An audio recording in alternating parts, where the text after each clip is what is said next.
Olá, eu sou a Vivi De Gaspari e é com muita alegria que eu apresento para você a aula da pasta universitária Noema. A pasta universitária Noema é super prática e muito espaçosa. Ela tem essa profundidade que permite levar cadernos mais grossos, como um caderno de 10 matérias e outros itens que agregam volume. O fechamento em zíper garante a total segurança do que está guardado lá dentro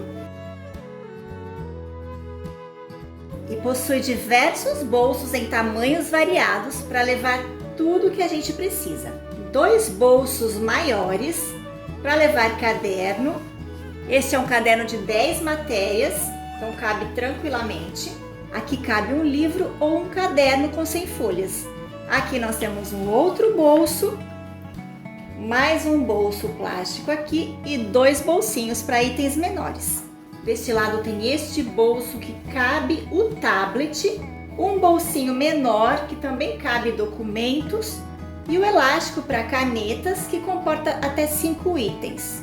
Esses bolsos foram pensados para atender este público universitário, mas é claro que você pode modificar a quantidade e também o tamanho e o formato dos bolsos conforme a necessidade das suas clientes. Um dos pontos fortes dessa aula é que você vai aprender este acabamento diferente do zíper, com uma técnica onde tudo se encaixa perfeitamente e o acabamento fica lindo. Dê só uma olhada na perfeição desses cantinhos. Então, o que você está esperando para vir comigo para essa aula?